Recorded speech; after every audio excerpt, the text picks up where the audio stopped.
Adventure ہے یہ ایک بار پہلے بھی ہو چکا ہے، اور معروف اینکر سمیع ابراہیم پر ایک خواجہ سرا نے ہی حملہ کیا تھا اسلام آباد میں، جب وہ بھی اپنے دفتر سے پروگرام کر کے نکلے تھے تو اسی طرح ان پر بھی ایک خواجہ سرا نے حملہ کیا تھا، لیکن وہ جو سی سی ٹی وی فوٹیج سامنے آئی تھی اس میں صرف ایک خواجہ سرا نظر آیا تھا، لیکن رؤوف حسن پر جو حملہ کیا گیا ہے یہ بڑے منظم انداز میں حملہ کیا گیا ہے، اور اس میں باقاعدہ 4 سے 5 خواجہ سرا موقع پر موجود ہیں، اور ایک شخص باقاعدہ فوٹیج بناتے ہوئے بھی دکھائی دیا ہے، اور یہ وہی شخص ہے جس نے بعد میں رؤوف حسن کے کان میں سرگوشی کی تھی۔ تو یہ جو خواجہ سراؤں کو استعمال کر کے اس طرح کے اوچھے ہٹکنڈے کرنا، جو اپنے مخالف آوازیں ہیں ان کو دبانا، یہ پالیسی زیادہ دیر تک نہیں چل سکتی۔ رؤوف حسن پاکستان کی سب سے پاپولر سیاسی جماعت کے اس وقت ترجمان ہیں، لیکن آپ کڑی سے کڑی ضرور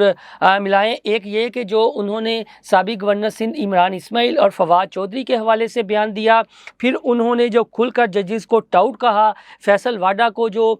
توہین عدالت کا نوٹس ملا، اور اس کے بعد آج فیصل واڈا کا سینٹ میں اظہار خیال کرنا، اور پھر اس بات کو دہرانا کہ انہوں نے کوئی توہین عدالت نہیں کی، کیونکہ جب آپ ایوان بالا یا ایوان زری یعنی پارلیمنٹ اور سینٹ میں اظہار خیال کرتے ہیں تو آپ کو استثناء ہوتا ہے جو آپ اظہار خیال کرتے ہیں۔ ہاں یہ ہے کہ آپ کوئی غیر مہذب الفاظ اپنے منہ سے نہ نکالیں، تو فیصل واڈا نے باقاعدہ طور پر جسٹس اطہر من اللہ کا سینٹ میں اظہار خیال کرتے ہوئے نام بھی لیا۔ تو آپ اس سارے معاملے کو اب یہ دیکھیں کہ فیصل واڈا کی آج ہی کے روز تقریر کرنا سینٹ میں، اور اس سے پہلے رؤوف حسن پر حملہ ہونا، اور باقاعدہ رؤوف حسن کا نام لے کر فیصل واڈا پوائنٹ آؤٹ کرتے رہے ہیں، اور اس حوالے سے ٹرانسمیشن کا حصہ بھی بنتے رہے ہیں، سوشل میڈیا پر بھی ڈسکس کرتے رہے ہیں، اور جو پی ٹی آئی کے مخالفین ہیں وہ یہ نقطہ اٹھاتے رہے ہیں کہ فیصل واڈا کو تو آپ نے توہین عدالت کا نوٹس کر دیا،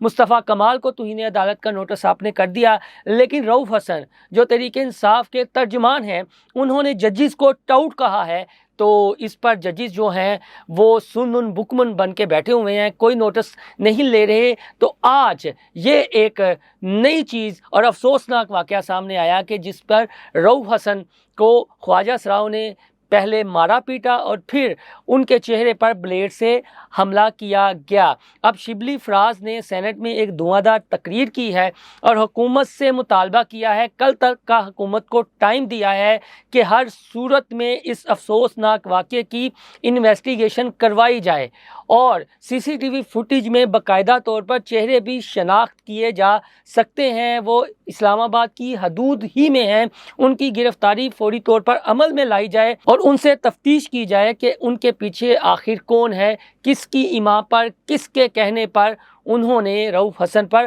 حملہ کیا ہے۔ اسلام آباد میں ایک شاعر فرحاد علی بھی کڈنیپ ہو چکے ہیں، گو کہ ان کا اسلام آباد ہائی کورٹ میں کیس لگا ہوا ہے، اور جسٹس محسن کیانی کی اس سلسلے میں بڑی سخت ریمارکس بھی آ چکے ہیں۔ تو اسلام آباد جو پاکستان کا دارالحکومت ہے، وہاں پر امن و امان کی یہ صورتحال، بگڑتی ہوئی صورتحال اور اس طرح کے واقعات کا ہو جانا نہایت افسوسناک امر ہے۔ ایک جانب عمران خان کا بیانیہ جسے اب حکومتی صفوں میں بھی تسلیم کیا جا رہا ہے، اور یہ تسلیم کیا جا رہا ہے کہ سائفر کے معاملے میں عمران خان نے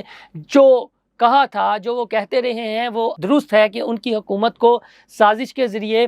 گرایا گیا ہے، اور یہ بھی کہا گیا کہ اگر ایسا نہیں کریں گے تو ہم خمیازہ بھگتیں گے۔ اور اب رؤوف حسن والا یہ معاملہ، تو اس سے یہ لگ رہا ہے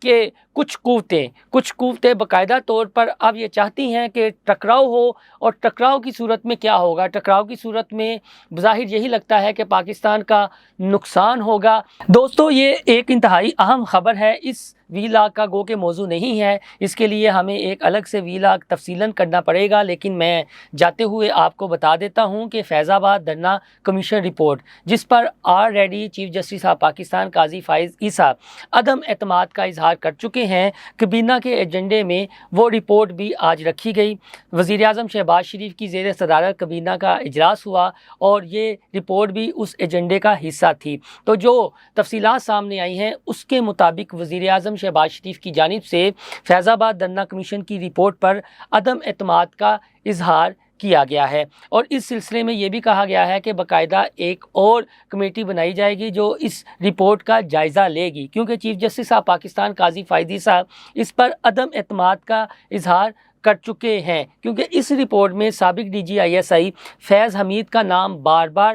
آتا ہے۔ یہی وجہ ہے کہ جب یہ رپورٹ عدالت میں پیش کی گئی تھی تو chief justice of Pakistan Qazi Faez عیسیٰ نے اس پر تحفظات کا اظہار کیا تھا کہ ان کو شامل تفتیش کیوں نہیں کیا گیا۔ دوسری جانب لبیک کی جانب سے بھی تحفظات کا اظہار کیا گیا تھا، اور ان کی جانب سے موقف یہ سامنے آیا تھا کہ فیض آباد دھرنے کے اصل فریق تو وہ بھی ہیں، لیکن انہیں اس کمیشن نے نہیں بلایا، جس پر عدالت کی جانب سے بھی ایک سوالیہ نشان اٹھایا گیا تھا، اور یہ کہا گیا تھا کہ اس کے پیچھے یعنی فیض آباد دھرنے کے پیچھے جنرل فیض حمید کا ہاتھ ہے جو اس وقت ڈی جی سی تھے۔ تو لہٰذا یہ آنے والے دنوں میں ایک انٹرسٹنگ چیز ہونے جا رہی ہے فیض آباد دھرنا کمیشن کی رپورٹ کو لے کر، کیونکہ already chief justice of Pakistan اس پر عدم اعتماد کا اظہار کر چکے ہیں، اور فیض آباد دھرنے میں جن کرداروں کی ان کی جانب سے نشاندہی کی گئی تھی ان سے تفتیش نہ کرنا، یعنی جو انکوائری کمیشن بنایا گیا تھا وہ اپنے اندر ایک بہت بڑا